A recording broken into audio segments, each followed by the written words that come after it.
Maayong adlaw kanyong tanan nga nagpaminaw karon ning tulumanon, kini ang akong suliran. Labi na kaninyo Dr. Rene Ubra ug Attorney Elaine Bathan, ingon man sa mga artista nga maghatag og kinabuhi ning akong suwat suliran.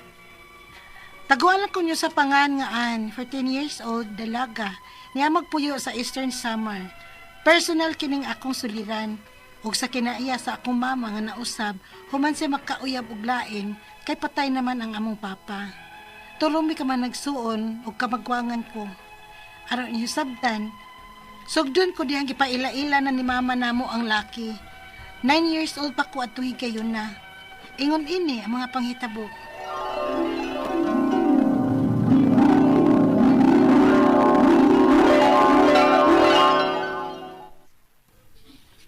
Gikan karon, ani na mo puyo si tito ninyo amay.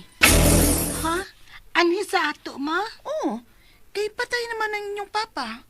Siya nang ipulin ako sa inyong amahan nga namatay na. Oh, Amay, silang akong mga anak. Si Ann, kining akong kamagwangan. Si Tristan, ang ikaduha. Ug si Jen, kining kamanghuran. Ay, okay ba mo nga anhin ako puyo uban ninyo? ako dili. Unsa tuan? Dili lagi ko. Di ko ganahan nga may laing tao nga mapuyo ba nato, ma?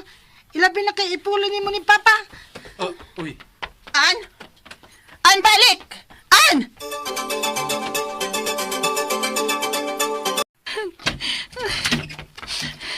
Yan ang nagdaman si Mama og lalaki, puli ni Papa. Dili ko ganahan. Ann! Ann, ablihin di puntahan! Dili ko. Ay, kung pasok ka, ha? Maglagot ka ni Koron? Bahala na kadya, ma. Basta kadili ko ganahan na ng lalaki, ha? Ano sa man? Patuwa ka, dili! Ay, kung minalditahi, ha? Ablihin yung puntahan! Oh, gusto ko si Mama. Pasok ka! Iyang gipati na putahan. Ako na lang ablihan. Marika, ragot ka! Aray! Nabok, ma! Ay, lagbira ka! Mayo na imong ipakitang tarasa itong bisita, ha? Nagbinaldita ka na, ha?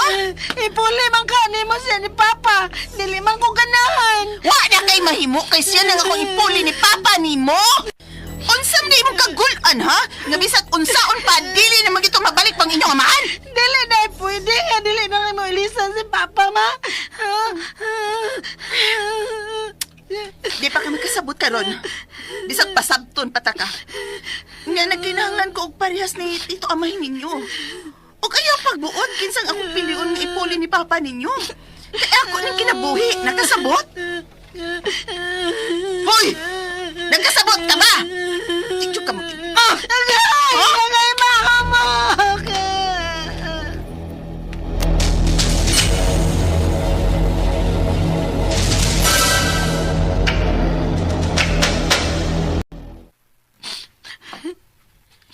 O, tita. Maunay gibuhat ni mama na ako, tita. Gibira-bira niya ang akong buhok. Niya, gikamras ko niya. Mauni o akong mga kinamrasan ni mama. Maunsa man is Ate Beth? Nagipasakitan ka man niya? Nasuko man siya. Nga ingon ko nga dili ko musugot nga anin na niya papuya sa ato ang yang ipuli ni Papa. Ha? Nagdaog laing laki si Ate Beth din sa bay?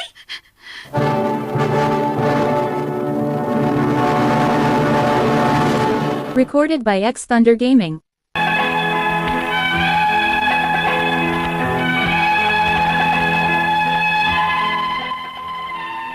Wa gid ko'y nahimo. Diri na gid puyo uban namo ang ikaduhan niyang bana ni Mama. Ug sukad lang ni abot ng lalaki ha sa amo. Samok na kaayo mi. Ug dili na mi maatiman ni Mama. Kay mas love pa man niya ang lalaki kaysa amo ah. Napasagda namin ni Mama nga iyang mga anak. May gani, kay naoy buwan namo si Tita May nga maoy tiglaban ug magatiman namo kunwa si Mama. Apan, usasab ka blind si Tita May. Onya, Ma,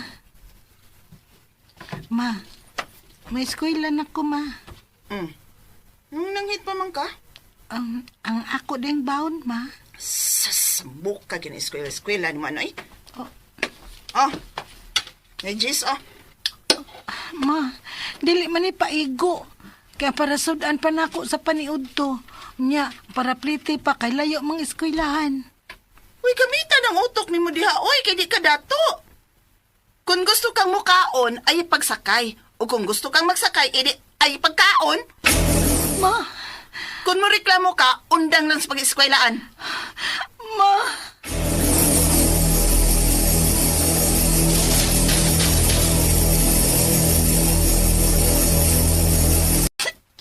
Mauna, Tita May. Paundangon na ko ni mama og eskwela. Nga gusto unta ko nga makauman ko og eskwela, tita. Ay, naunsa naman as mama ni mo, uy.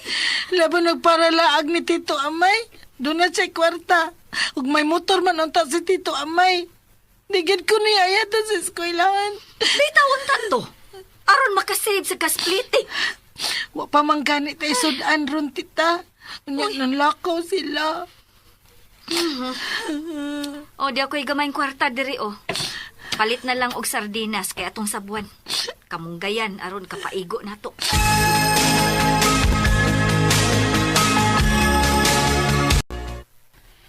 Unsa imong gipahaba ni tita ni mo?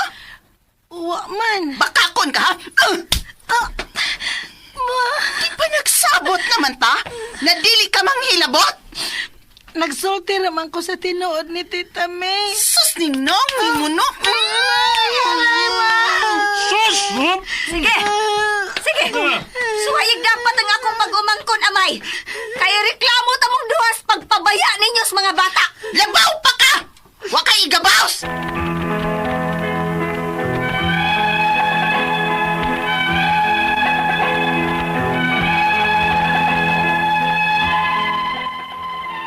Nagplano na sila si Mama og ang iyang kaipon nga papahawaon si Tita May.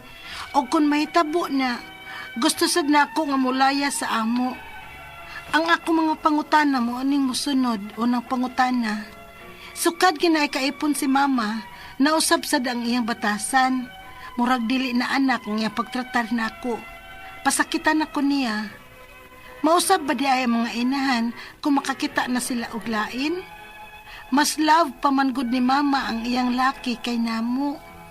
Ikaduhang pangutana. Pasakitan naman ko permi sa akong mama. Daghan ako og lagom-lagom sa panit. Bisan tingog niya, mahadlok na ko. Og nahan-an na sad ko og dapat sa iyang kaipon. Unsa may akong buhaton? Mulayas na lang ka ako sa amo. Ikatulong pangutana. 14 years old pa ko. Sakto na ka sa akong edad nga mo desisyon sa akong kaugalingon. Asa man ko mudangop nga may mutabang nako. Kinaamang ko dang akong kahadlok nga basin patyon ko nila ni Mama og sa iyang kaipon. Kaupat og katapos ang pangutana. Pwede ba kumuduol sa barangay og isumbong nako sila si Mama og sa iyang kaipon? Mapriso ba sila sa ilang gibuhat nako? Kung mapriso pud sila, kinsa na malay mo buhi namo? Naglibog na gyud ko sa angay na kong buhaton. Palihog, tabangi og tambagi ko. Kini ang akong suliran, Ann. Maayong adlaw mga suking tigpaminaw din sa tong programa. Kini ang akong suliran. Aniya na sa bako si Dr. Rini Obra makiguban kaninyo karong adlaw. Ako mutambag sa inyong mga medical problem kay usa man ako ka medical doctor, psychological, emotional ug behavioral mga problema kay usa man ako ka psychiatrist o mga problema may tungod sa ginadiling drugas kay usa man ako ka drug addiction specialist. Klase-klaseng pamaagi sa pagpadala sa inyong mga sulat-suliran di kanamo. Pwede kini padala sa among email suliran_612@yahoo.com or sa tong Facebook account kini ang akong suliran official writers page o diriba sa mong batan sa 3rd floor Jose R. Martinez Building, Osmeña Boulevard ning Dakbayan sa Sugbo. Ang atong makutlo nga pagtulunan karong adlaw mao kini nga self-reflection is the key to improve and grow. Self-reflection is the key to improve and grow. Mag-focus lang ka sa bagay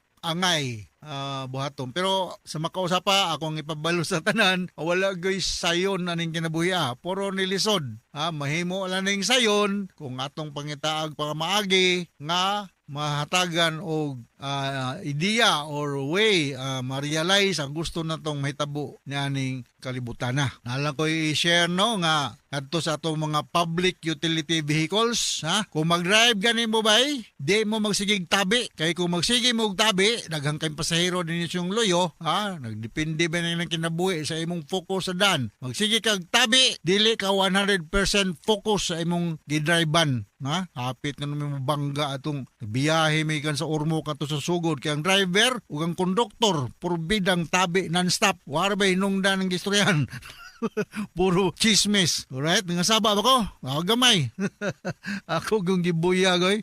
Okay, so nga to magtatampo ko ng dawa si Ann. 26 ang 16 o 26 ang panuigon taga Eastern Samar. Punto personal ang problema ni Ann, no? Eastern Samar, so maupay na kulop ninyo dia sa Eastern Samar. Nakana na ko dia sa Burungan sa may top ba na? Dia sa Bagakay.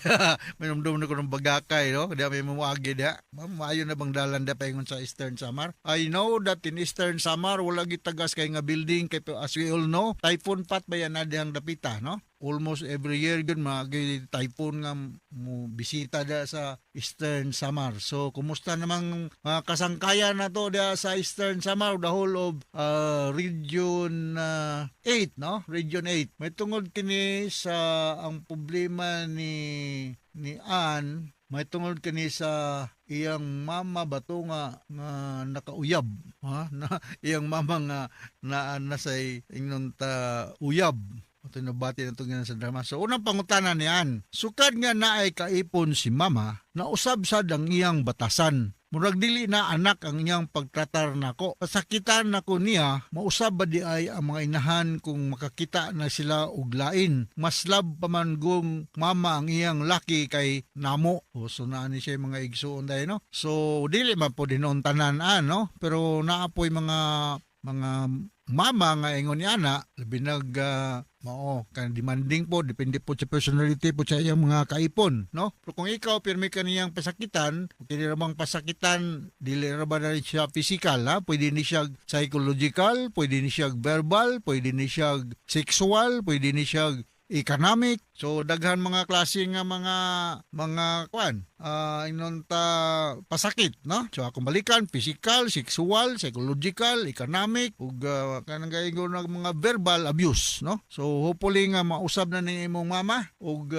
pwede ba ninyo ni siya kung grabe nagkayo din na magwanta, pwede niyo itugan sa otoridad, no? Kay nabe tay mga mapamalaod about this gitawag na to mahug mo ni siya og domestic violence, no? Kaya kining definition sa domestic violence, kini nga pagka-violente either physical, sexual, psychological or economic, mahitabo ni siya sa usa ka tawo nga ang biktima medyo dependent sa iya, kundi mga immediate family member para sa inyo, no? Or bisag amigo o bisag ka-live-in or ex nga ka-live-in, pwede ni siya mahitabo. So kasagaran ning mahitabong domestic violence diya sa panimalay, pwede pa rin siya mahitabo sa workplace, pero kaning sa imo sa panimalay man kani. So ang abuser usually kasagaran sa mga perpetrator sa mga muhimo aning mga violente nga mga lihok, they themselves were once upon a time a victim of domestic violence, no? Ako lang sing sigutan din sa may mga mahimong hinungdan ni ani.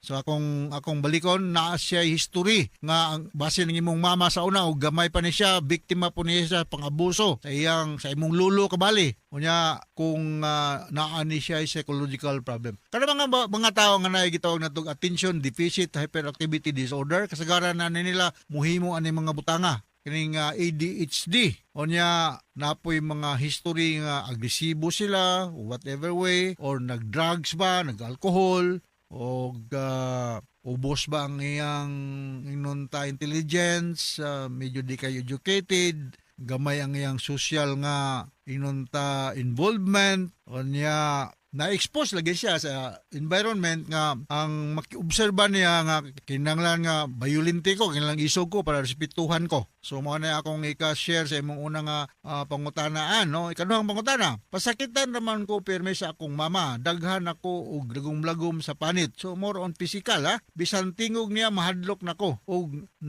naandan na sab unsa ni na hanan nasag ko dapat sa iyang kaipon unsa may akong buhaton mulayas na lang kaha ko sa amo kung gipasakitan na ka physical and I'm sure kung naay physical nga pagpangabuso na verbal pod no sagitan ka birahon imong buhok, nang lagom-lagom ka. Nya gihan-an naman kapod og unsa may gihan na kutsilyo or pistola ba sa iyang kaipon, yo dili na good healthy ang imong pagkabutang da imong environment diya sa inyo. So you need to ask help from your barangay officials or muduol ka usa ka DSWD nga personnel diyang dapita sa Leyte diya sa Eastern Samar, no? Mangayo mo pamaagi. Kay par madisiplina ba yan sila, mga prison na silang doha. Kung ma-proven nga the infected physical, psychological mga threats diha sa membro sa pamilya pareha nimo. So ayo pagtuo nga pamilya ra ni way labot ang uban, di kan intervene, especially mga persons in authority like barangay officials, police, municipal officials diha sa Eastern Samar. Ikatulong pangutana, 14 anyos pa ko. 14 anyos pa siya no. Karon, sakto kaha ang akong edad nga mo desisyon sa akong kaugalingon, asa man sad ko mudangop nga may mutabang nako kay naa man gud ang akong kahadlok nga basin patyon ko nila ni mama og sa iyang kaipon. Well, kuyaw pa niya ani basig mabiktima ka ani og incest, no? Kining incest put pasabot nga na sexual relationship between you and the kaipon sa imong mama kay knowing ingon ani ang ilang mentality, posible sa nga sexually abuse ka. So you ask help from DSWD, minor pa man ka, no? Minor de edad pa man ka kay ang edad sa katao nga moingon nga full grown adult gud siya is 18. Ano makabutar na. Pero 14 pa ka, minor de edad pa ka, risk do gyud kayo para nimo, no? Daghan ba kita kayo mga kaso mga teenage pregnancy karon kay I'm sure at 14 dalaga na ka. So public ang kung palahubog ning kaipon sa imong mama, posible naguli sa inyong balay nga tan-aw niya sa imo ikaw ang iyang kaipon nga imong mama niya, ikaw mo'y mabiktima o niya og sexual abuse. So, pangayo og tabang sa DSWD kay mo tabang ni sila nimo og madisiplina ning imong mama og ang iyang kaipon kay traumatic ng imong kuanda. Mo na example og nang gitawag na po og PTSD, no, post traumatic stress disorder, where this is a severe form of anxiety problem sa among pagpractice, sa akong pagpractice as a psychiatrist. Natay ubay-ubay sa mga pasyente nga na problema na ning PTSD, no? Ikaw pa ito katapos ang pangutana. Pwede ba ko muduol sa barangay? Yes, ako nang giningon. Isumbong nako silang mama o ang iyang kaipon. Pwede ko kay kamuduol ni Kap, barangay captain. Mapriso sila? Yes, mapriso sila. Silang duha, mapriso. Kung mapriso man po sila, kinsa man lay mubuhi na mo. Mabuhi, maganing ko na ng langgam nga way nagbuhi. So, kung mapriso silang duha, hingkamot lang ka nga asa po ka mabuhi. Munggo po kay mga parintida sa Eastern Samar po tingali mo pakaon ni mo, ay lang po pagsige na lang po lingkod mo tabang bukas mga gimbuhaton sa balay para sa maluoy po nimong mga parente nimo. Naglibog na gyud ko ang unsay angayan akong buhaton. So go and see barangay officials, DSWD, or pwede ka mudulog dito sa kapulisan para matawag ang atensyon aning imong mama o ang iyang kaipon. Dili pwede nga itago-tago lang kay matraumatize ko ka, ha? Mugdako ka nga usa ka babay nga mahadlok na ay psychological trauma. O ni mga klase mga pasyente nga moabot ri sa among clinic, sa among hospital tungod nga biktima aning gitawag na tuog domestic violence. So hinaut na kay nakutlo nga pagtulunan karong adlawaan ug ngadto sa libuan millions nga naminaw sa tong programa kini ang akong suliran.